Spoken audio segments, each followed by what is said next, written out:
Right, அப்படியே உட்காந்துட்டு இருந்தால் எப்படி? ரைட். ஸோ இம்மீடியட்டாக ஒருத்தருக்கு கொடுக்கக்கூடிய விஷயங்கள் அவருக்கு ஒரு தேவை அப்படின்னா உடனடியாக அதுக்குண்டான ஆன்சர் கிடைக்கிறதுக்கு ரெடியாக இருக்கணும். நம்ம சைடில் அதுக்குண்டான வேலைகளும் நாங்கள் பண்ணுறோம், கண்டிப்பாக பண்ணுவோம்.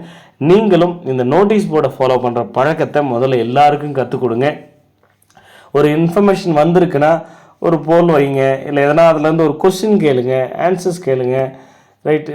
என்ன ஸ்கூல் குழந்தைங்களுக்கு சொல்லிக் கொடுக்குற மாதிரி சொல்லிக் கொடுக்க வேண்டியதாக இருக்குது. இங்கே ஒர்க் பண்ணுறவங்களில் நிறைய பேர் ஸ்கூலில் படிக்கிறவங்க இருக்காங்க, கண்டிப்பாக இருக்கீங்கன்னு தெரியும், தெளிவாக தெரியும். நிறைய ஸ்கூல் ஸ்டூடெண்ட்ஸ் ஒர்க் பண்ணுறீங்க. எனக்கு தெரிஞ்சு இந்த ஸ்கூல் ஸ்டூடெண்ட்ஸும் கூட கரெக்டாக ஃபாலோ பண்ணிடுறாங்கப்பா. ஆனால் படித்து முடிச்சுட்டு வேலையில் ஒரு பொறுப்பில் இருக்கக்கூடிய ஓரளவுக்கு மெச்சூர்டாக இருக்கக்கூடிய இந்த பீப்புள்ஸ் தான் இந்த நோட்டீஸ் போர்டுக்குள்ளே வர்றதுக்கு அவங்கக்கிட்ட ரொம்ப கஷ்டமாக இருக்குது. உங்களுடைய எல்லாருடைய மொபைலும் போய் செக் பண்ணி பாருங்கள். உங்கள் மொபைலில் ஒவ்வொரு ஆப்பும் எந்த அளவுக்கு யூஸ் பண்ணுறீங்கன்னு சொல்லிட்டு என்டர்டைன்மெண்ட்டுக்குன்னு உங்கள் ஃபோனில் வச்சுருக்கிற ஆப்பெல்லாம் ஒரு நாளைக்கு 3 hours 2 hours 4 hours யூஸ் பண்ணதாக தான் இருக்குது.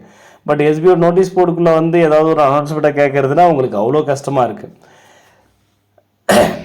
ஜனவரி வரைக்கும் தான் எஸ்பிஓ உங்களுக்கு எல்லாத்துக்கும் எக்ஸ்கியூஸ் கொடுக்கறதெல்லாம்.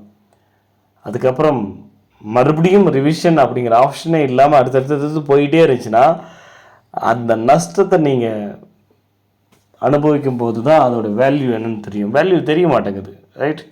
அது தெரியும் போது ஃபீல் பண்ணுவீங்க. Okay, thank you. மறுபடியும் அடுத்த ஒரு சில அப்டேஷன்ஸோட ஒரு முடிஞ்சால் நாளைக்கு இல்லை ஒரு 2-3 days கூட ஆகுதுனாலும் ஒன்றும் பிரச்சனை இல்லை. உடனே அது இது ரிலேட்டடெல்லாம் கொஸ்டினே வேணாம். ஆடியோ வரல, என்னாச்சு. எங்களுடைய வேலைகளை நாங்கள் இன்னும் சிறப்பாக செஞ்சுக்கிட்டு இருக்கோம். அதுக்குண்டான வேலைகளை எவ்வளோ சீக்கிரமாக முடிக்க முடியுமோ அதெல்லாம் பண்ணிக்கிட்டு இருக்கோம். இன்னும் பெட்டர் எஸ்பிஓவை எப்படி உருவாக்குறதுக்குன்னு அது எங்களுடைய கடமை. கண்டிப்பாக அதை நாங்கள் பர்ஃபெக்டாக முடிப்போம். ரைட்.